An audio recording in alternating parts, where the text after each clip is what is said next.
In 1947, just before the Civil War had ravaged Greece, I was born in a small historic village at the Arcadian Mountains, with my androgynica mother and without my father.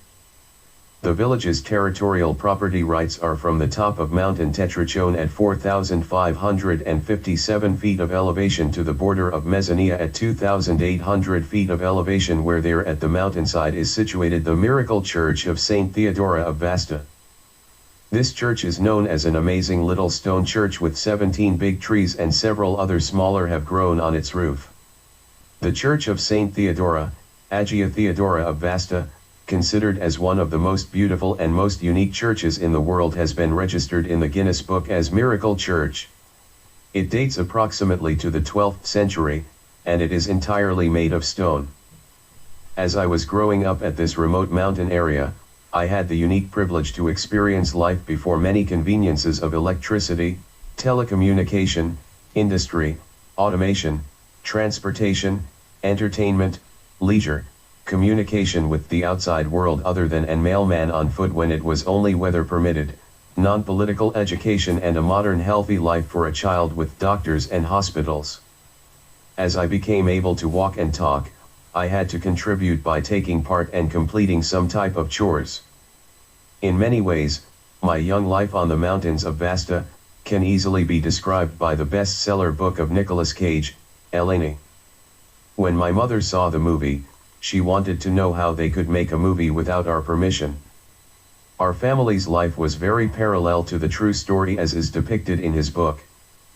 My grandfather's old wine tavern that he had built and operated as far as back during the days of the struggles of the area's Turkish liberation, was located at the center of the village.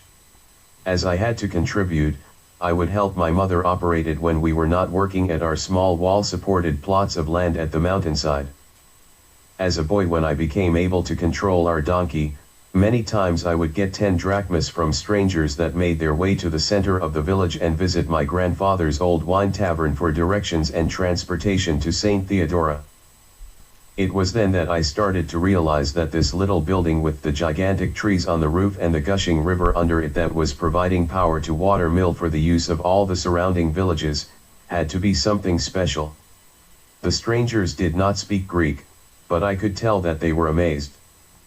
Ever since I took an interest in the phenomenon, and as I learned about its many versions of stories, and the religious belief of the villages and my mother, I never stopped writing and talking about it. I'm the one that has written the story in the Wikipedia.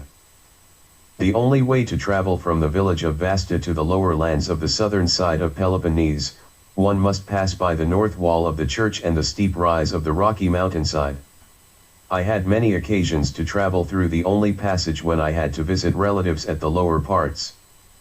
I was 11 years old, and I had to go to the lower lands, 3 mountain ranges away, and visit my mother's cousin. On the way back I had loaded my donkey with all kinds of supplies that we couldn't get at the mountains.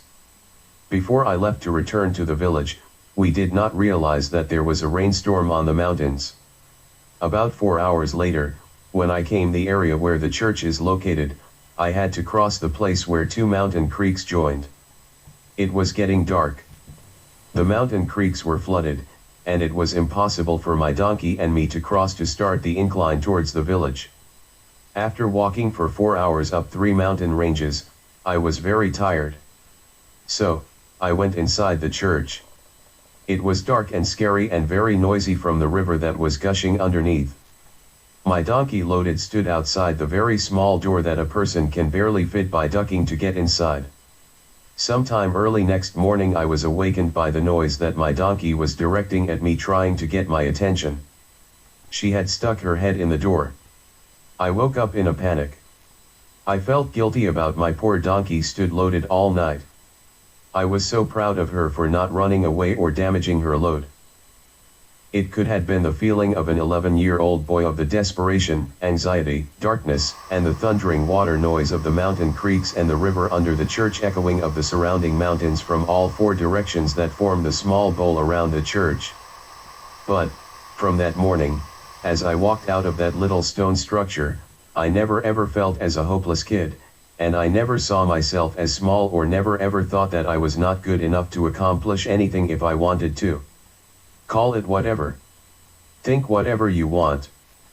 But 63 years later, many times I still dream that I am in the church, and when I wake up, I always feel that everything is alright.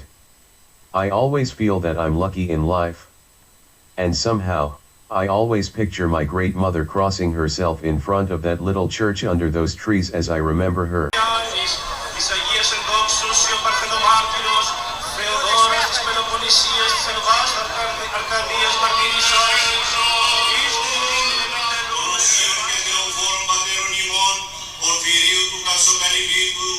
Παϊσίου του Αγιορείτου και Ιακώβου του Μεσηχωρείτε, των Αγίων και Δικαίων Θεοπαντώρων Ιωακήμ και Άνης, της Αγίας Ενδόξως ο Παρθενομάρτυρος Θεοδόρας εν Πελοποννησίας, εις την Ιεράν μνήμην εορτάζομεν και πανηγυρίζομεν, και πάντως σου τον Αγίον. Αγίου τούτου, έτι δε και το δούλο του Θεού, τον επιτελούντα την Αγία Εορτή ταύτη και προσφερούντα τα δώρα ταύτα, υγείας, σωτηρίας και θείας βοηθείας υπέρ αυτού.